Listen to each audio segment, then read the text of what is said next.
Good morning, Luzon, Visayas at Mindanao. Magandang araw po sa inyo. Ako po si Ka-Coffee at narito na po ang mga political events ngayong araw. Alam niyo si Digong, ito ha, si Digong, napakalaki ng pagsisisi nito. At isa sa may kasalanan, hindi lang naman siya ang may kasalanan dyan eh. Yung mga DDS, malaki ang kasalanan ninyo kay Digong. Kasi tinan mo yung nangyayari ngayon, yung karma, nagdaratingan, sunod. Yung karma na dumadating kay Digong. At hindi lang sa kanya, kundi sa kanyang pamilya. Isa na dyan si Sara Duterte. At ito ha, kung meron mang nagawa, meron naman, di ba natin pwede sabihin walang nagawa si Digong nung siya ay nanungkulan.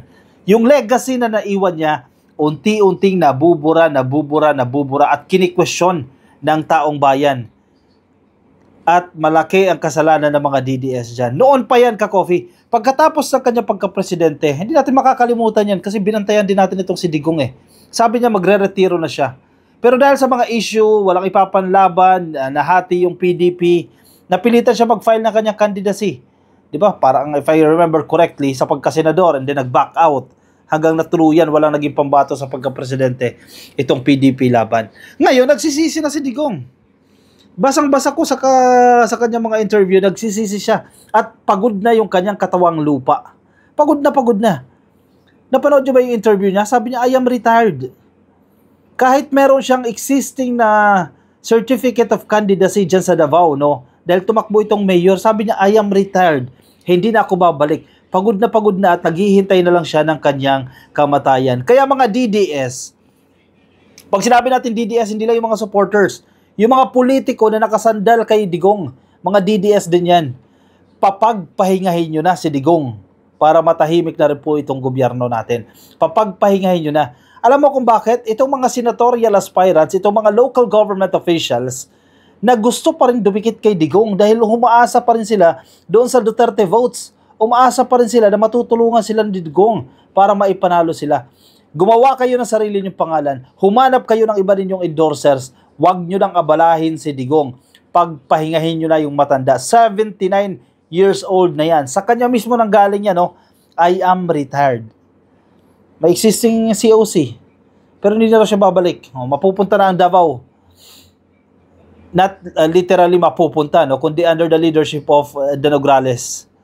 Wala naman matibay na kalaban si Carlo Nograles kundi itong si Digong eh. Kung totoo, paninindigan ni Digong itong sinasabi niya, panalo na si Nograles.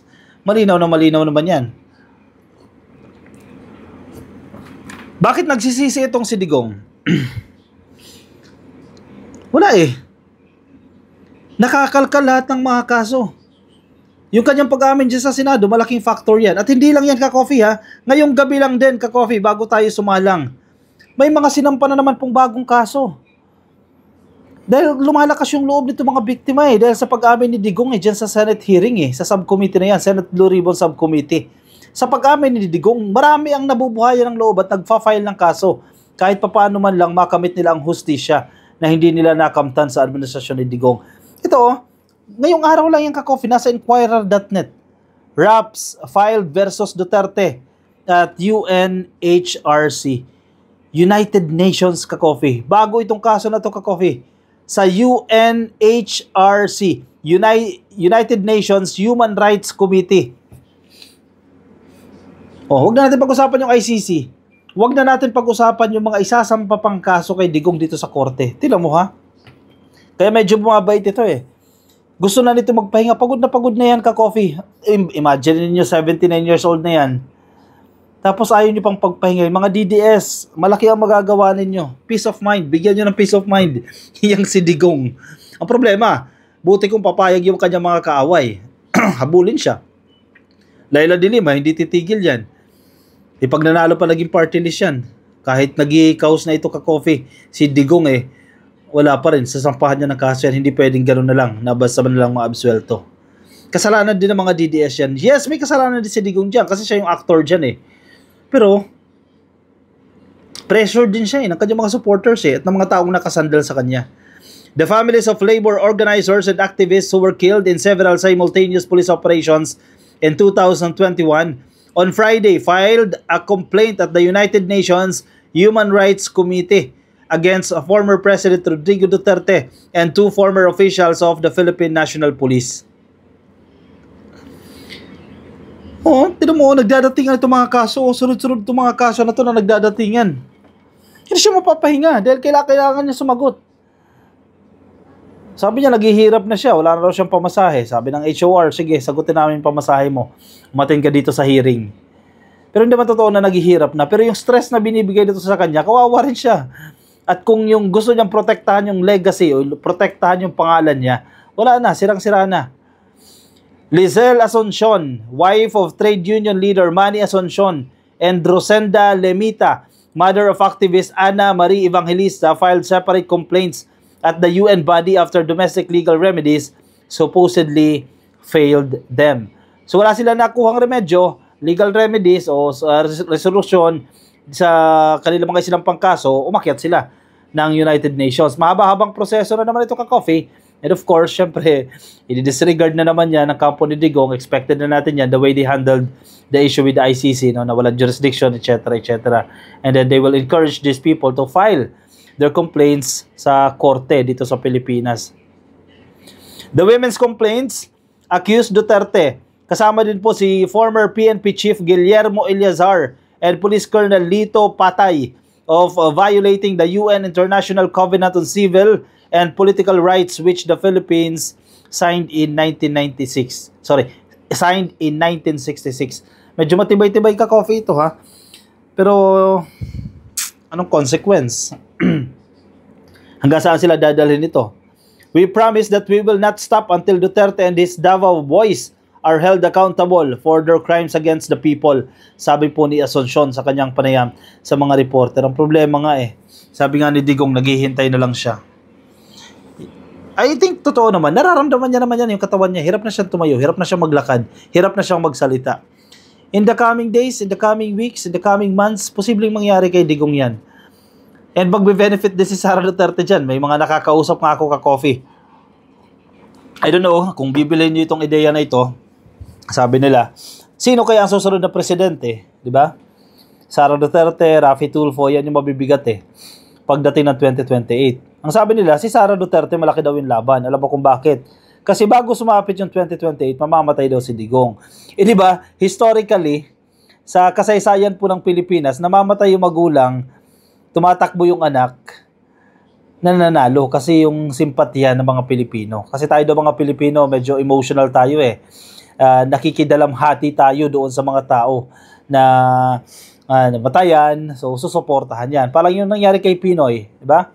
Namatay si Cory, nanalo si Pinoy. Supposedly, that time, Mar Rojas yan napakalakas ni Mar Rojas sa survey that time diba? Sinuportahan.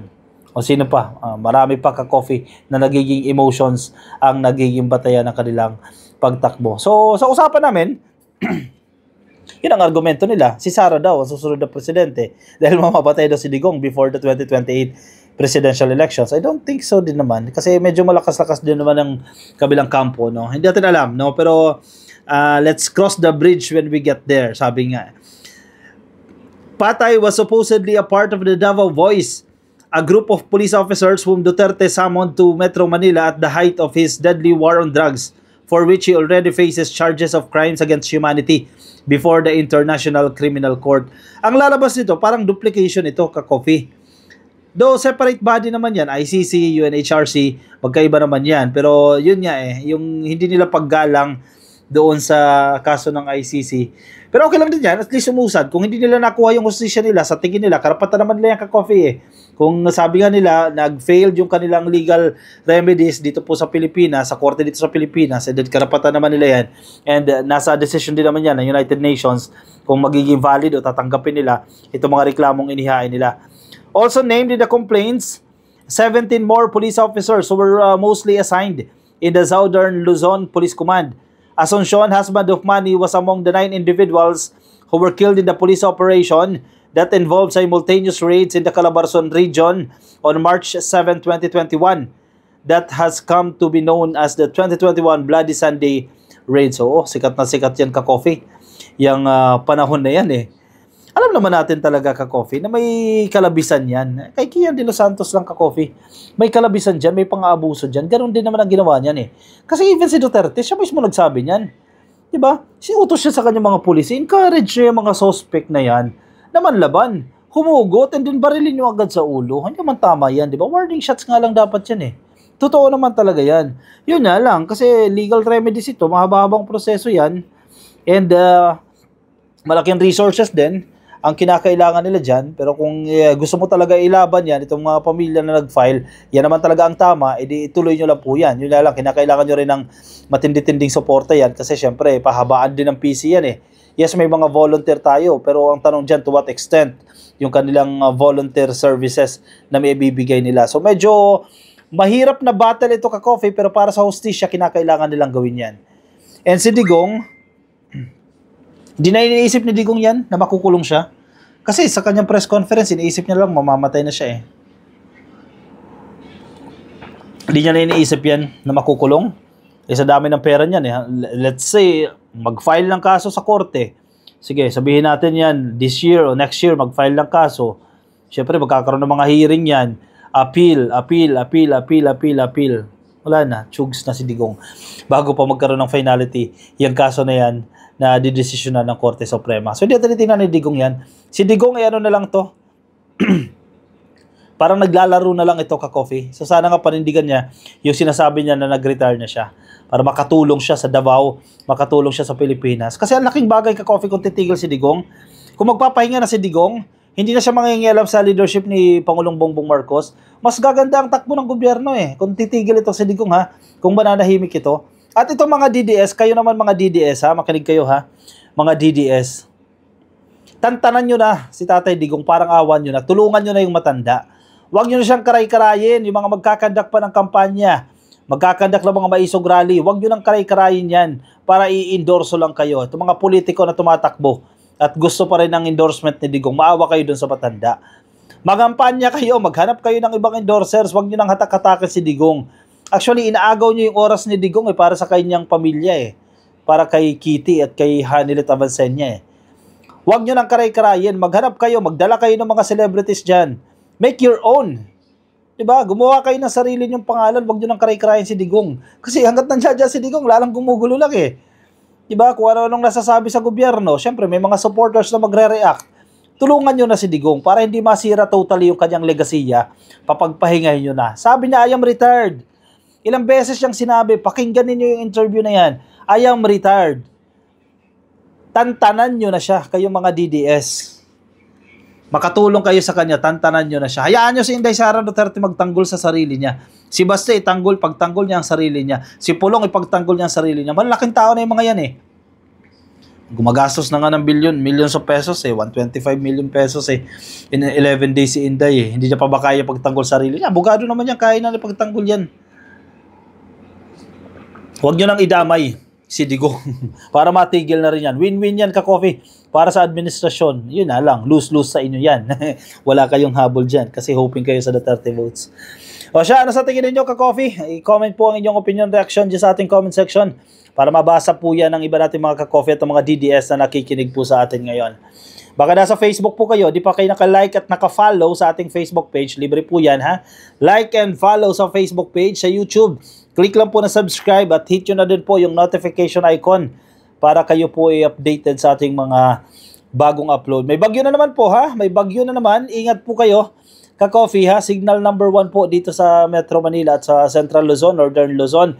Medyo nakakaranas po ng medyo masamang panahon. Kaya ingat po kayo ka-coffee. Nasaan man po kayong panig ng daigdig at agkapitayon. Bye-bye everyone. Good night.